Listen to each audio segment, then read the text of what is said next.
on va définir les couples aléatoires continus de façon semblable au cas unidimensionnel continu, c'est-à-dire une extension à la dimension 2.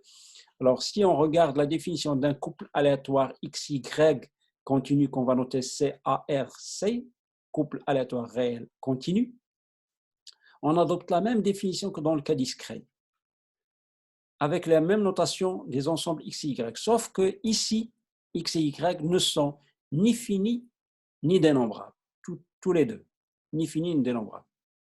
C'est ce qui change dans la définition par rapport au couple aléatoire discret. Dans le cas discret, X et Y étaient au plus dénombrables, ça veut dire soit finis, soit dénombrables, tous les deux, ou un est dénombrable, l'autre fini, ainsi de suite. Mais ici, pour les couples aléatoires continus, le X et Y ne sont, toutes les deux, ne sont ni finis ni dénombrables. Par exemple, X et Y peuvent être identiques à R ou à des segments de R, par exemple des intervalles de longueur non nulle, d'accord, ne sont pas réduits à des points. Alors, donc, on reprend la même définition. X, Y est un couple aléatoire défini de oméga minus de T vers X croix Y minus de B, X tensoriel B, Y, et quel que soit B donc, dans l'attribut d'arrivée, le XY moins 1 de B, il est dans l'attribut de départ. C'est la même définition. Ce qui change, c'est uniquement X et Y. Alors, la loi, ici, on définit la loi jointe du couple aléatoire réel continu XY, qu'on va noter aussi pi, d'accord? Tout à l'heure, pour le cas discret, on l'a noté pi IJ, alors pi total, comme ça, d'un couple aléatoire. Cette loi jointe est définie à travers la donnée d'une fonction. C'est-à-dire, pour définir la loi d'un couple aléatoire continu, il faut avoir une densité, une fonction qu'on appelle densité jointe. Alors, définir la loi pi jointe de XY revient à donner une fonction fxy, dite densité jointe de xy, qui vérifie ces deux conditions. F de xy pour être une densité jointe d'un couple, il faut qu'elle soit positive, quel que soit xy dans R2, et que l'intégrale totale sur R carré de cette densité est égale à 1. Donc vous voyez que ces deux conditions sont semblables au cas unidimensionnel, parce qu'on avait défini une seule variable aléatoire et sa densité donc, doit être positive et l'intégrale totale sur R égale à 1. Donc ça, c'est une extension naturelle au cas bidimensionnel. Alors, donc la loi jointe pi d'un couple aléatoire continu est définie à travers une fonction appelée densité de probabilité jointe f indice xy de xy qui vérifie ces deux conditions par, c'est-à-dire pi est défini par. Qu'est-ce qu'on veut mesurer? On veut mesurer des événements qui sont dans l'attribut d'arrivée. L'attribut d'arrivée, on prend un élément B quelconque de l'attribut d'arrivée. Donc, cet élément, il s'écrira B1 croix B2. Il est donc dans BX tensoriel BY, d'accord? Pi de B, comment mesurer pi de B? C'est-à-dire la probabilité que le couple XY soit dans B, d'accord? C'est égal tout simplement à l'intégrale sur ce B-là de ma densité. Comme le B s'écrit comme étant B1 croix B2, et B1, elle est à valeur et B1, c'est un sous-ensemble de grand X, et B2, un sous-ensemble de grand Y. Donc, pi de B, c'est l'intégrale sur B, ça veut dire l'intégrale sur B1 par rapport à dx et l'intégrale sur B2 par rapport à dy de la densité jointe. Donc, en résumé, si je veux calculer la probabilité que xy se trouve dans une région B, ce n'est que l'intégrale sur cette région de la densité jointe. C'est ça la définition, si vous voulez, de la loi jointe d'un couple aléatoire continu. Elle est semblable au cas unidimensionnel qu'on avait défini avec les densités unidimensionnelles. Alors, donnons un exemple. Soit XY, un couple aléatoire réel continu à valeur dans X croix Y, donc on va prendre X égale grand R et Y égale grand R, de densité jointe, donc dire que le couple aléatoire est continu, ça veut dire que X croix Y, X n'est ni fini ni dénombrable, et Y n'est fini ni dénombrable, qui est le cas, et sa loi pi, la loi pi de XY est définie à travers une densité. Voilà, on donne un exemple de densité sur R carré. F indice XY de XY, c'est 2x sur 9, l'exponentiellement Y, l'indicateur 0,3, croix 0 plus infini de XY, avec XY dans R2. On vérifie facilement que ça, c'est une densité. Pour le voir, regardez, f est toujours positif, quel que soit x, y appartenant à r carré. Pourquoi? Parce que cet indicateur, il est soit égal à 0, soit égal à 1, donc il est positif. L'exponentiel est positif. Et le x est positif quand il est dans 0, 3, donc il est positif.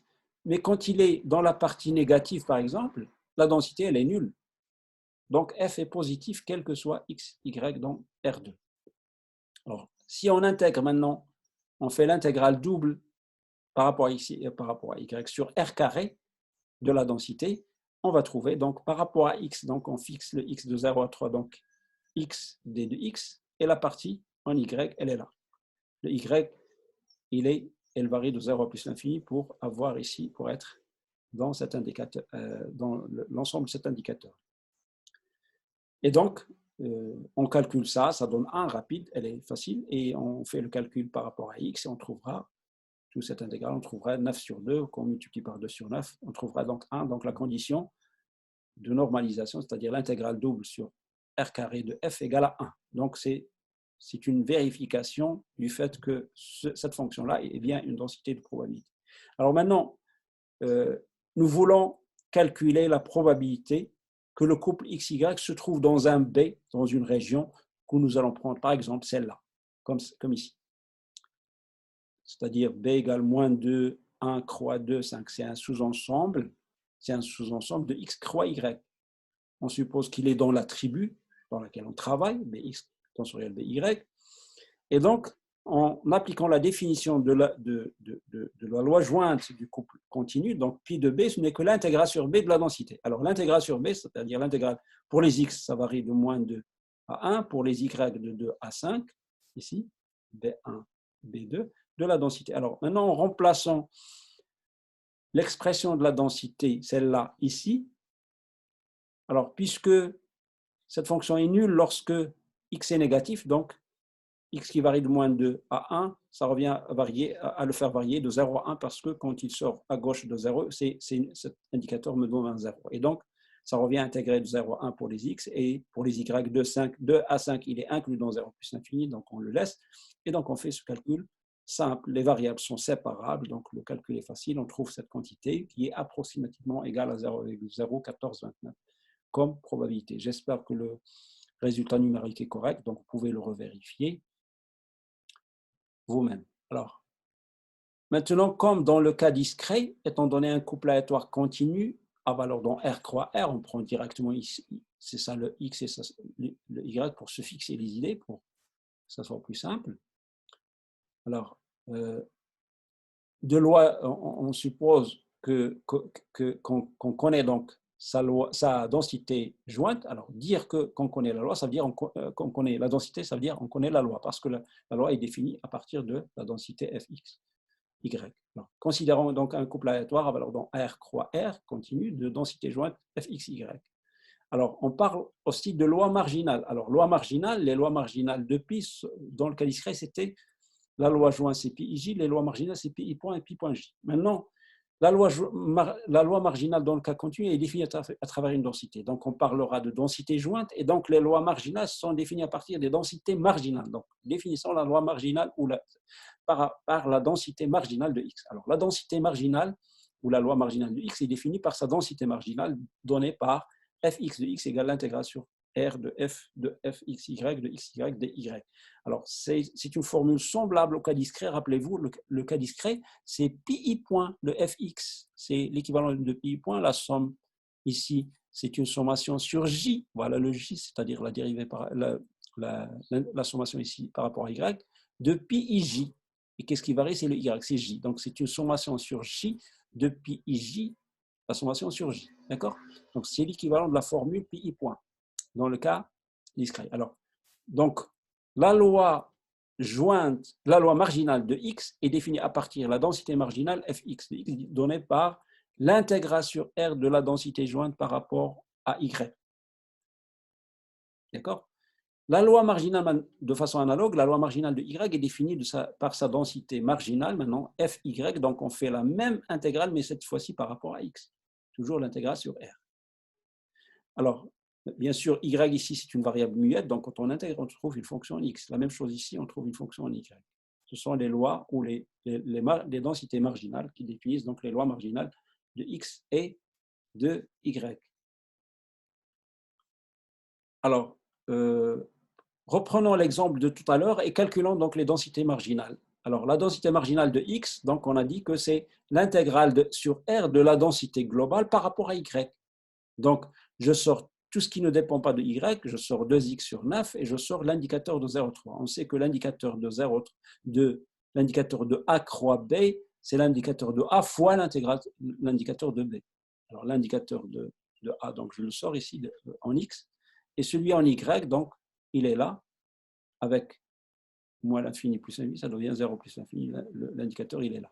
D'accord? Et donc, on calcule cette intégrale en Y, ça donne 1, donc le résultat donnera 2x sur 9, l'indicateur de 0,3x comme densité marginale. On peut vérifier facilement que c'est une densité marginale puisqu'elle est supérieure à 0 et l'intégrale totale sur R, elle vaudra 1. Donc, ça revient à intégrer sur 0,3 qui donnera donc x carré sur 2 entre 0 et 3 et qui donnerait un 9 sur 2 et donc avec ce 2 sur 9, ça donne 1 et donc c'est bien une densité marginale. Alors, de façon analogue, on peut définir aussi la densité marginale de Y en intégrant toujours la densité jointe par rapport cette fois-ci à X pour trouver la densité en Y. Et donc, on sort tout ce qui ne dépend pas de X. Donc, on sort 2 sur 9 l'exponentielle de Y, sur l'indicateur de Y et on calcule l'intégrale de la quantité en X sur toutes les valeurs possibles de X en se restreignant à l'intervalle 0,3. Donc, ce qui donne directement ce résultat, si vous calculez ça, ça donne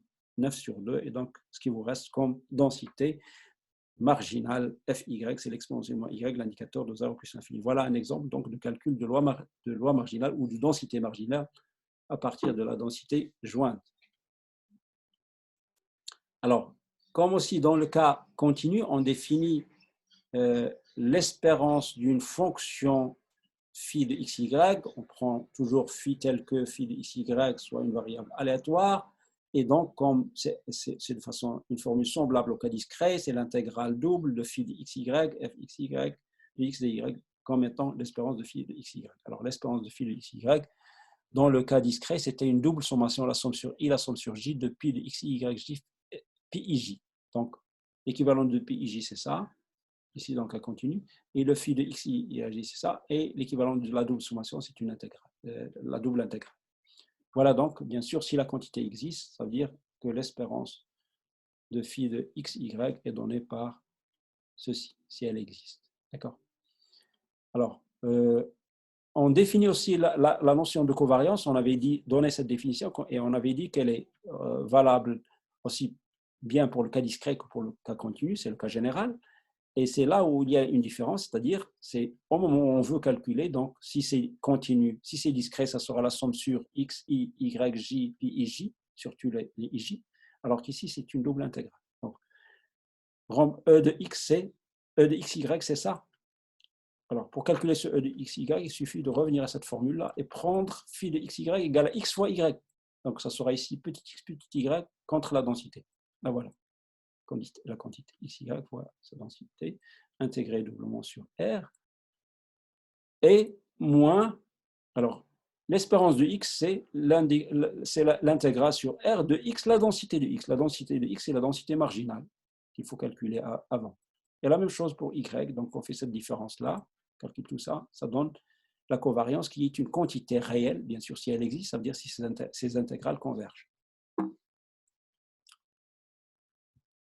Alors, en revenant à l'exemple toujours de base qu'on vient de donner pour le cas continu, on calcule l'espérance de xy, donc on multiplie xy fois la densité, comme ici, hein, c'est-à-dire xy fois la densité, et on intègre sur R carré, donc ça revient à calculer 2 sur 9, l'intégrale 0,3, l'intégrale 0 plus l'infini, x carré, e moins y dy dx, d'accord? Et donc, en faisant un simple calcul, les variables sont séparables. Donc, on peut faire cette intégrale et ensuite l'injecter ici pour calculer. Finalement, on trouvera 2. J'espère que le calcul est correct. Vous pouvez le revérifier, bien sûr. Alors, on calcule l'espérance de x, c'est 2 sur 9 fois x fois la densité de x. Et la densité de x est déjà calculée, c'est x l'indique. rappelez-vous, c'est 2x sur 9, l'indicateur 0,3. Donc, en multipliant par x, en calculant l'intégrale, donc on trouvera 2. La même chose pour y, rappelez-vous, la densité de y, on vient de calculer avant, c'est E moins y, l'indicateur de 0 plus l'infini. Donc, en multipliant par y pour trouver l'espérance, on trouvera donc 1. Alors, une fois on a calculé l'espérance de xy, l'espérance de x et l'espérance de y, donc on peut utiliser cette formule-là. On peut utiliser donc cette formule-là pour calculer la covariance. Donc, l'espérance de x fois y qui est 2, l'espérance de xy qui est égale à 2, voilà 2, moins l'espérance de x qui est 2, fois l'espérance de y qui est 1. D'accord? Donc, on trouvera ici 0, et donc le ρ de x, puisqu'il est égal à la covariance sur le produit des écarts types, donc il est égal à 0 parce que la covariance est nulle. Donc ici, les variables aléatoires xy sont donc non corrélées. Non corrélées. Non corrélées, ça veut dire quoi? Ça veut dire la corrélation est nulle. Rappelez-vous, dans un cours que j'ai avancé avant, lorsque ρ est nul, on dit que x et y sont non corrélés. D'accord? Il n'y a pas de corrélation. Corrélation linéaire, bien sûr. Alors, maintenant, on va essayer aussi de manière semblable au cas discret, parler de loi conditionnelle, loi de probabilité conditionnelle. Ça veut dire, ici, les lois dans le cas continu, parler des lois, ça revient à parler des densités. Donc, on parlera donc on définira les densités conditionnelles. Alors, soit xy, un couple aléatoire réel à valeur continue, à valeur dans R croix R, de densité jointe f, xy, et de densité marginale fx et fy. La loi de probabilité conditionnelle de x sachant y égale petit y fixé est définie par la densité conditionnelle donnée par cette formule-là. Fx sachant y égale petit y de x, c'est fxy de xy sur fy de y, quel que soit x. Alors le y ici étant fixé, donc ça joue le rôle d'un paramètre ici. Ça joue le rôle d'un paramètre. Alors c'est que c'est x qui varie. Le x varie. Donc ça, c'est la formule, l'équivalent de la formule dans le cas discret. Pi i sachant j égale pi ij sur pi point j. Regardez, une ressemblance évidente. Alors, la même chose, on peut aussi parler de loi conditionnelle de y, définir la loi conditionnelle de y sachant x. Maintenant, c'est le x égale à x qui est fixé, c'est le petit x qui est fixé. Alors, la densité donc, de cette variable aléatoire qui est y sachant x égale à x, qu'on appelle densité conditionnelle de y sachant x, est définie par fy, c'est une définition semblable à celle-là. Qu'est-ce qu'on a fixé ici, le x? On trouvera donc la loi marginale de x en bas. Donc, et en haut, la loi jointe. Comme ici, on a fixé le y, on trouvera la densité marginale de y. D'accord? Donc, c'est une formule aussi semblable à celle-là, aussi semblable au cas discret, elle est semblable à pi j sachant i, qui est égal à pi ij sur pi i point. D'accord? Ressemblance avec le cas discret. Alors, toujours ici, c'est le y qui varie. Et dans cette expression-là, le y qui varie dans R et le x qui se trouvera quelque part ici, ça joue le rôle d'un paramètre. D'accord? Il est fixé ici.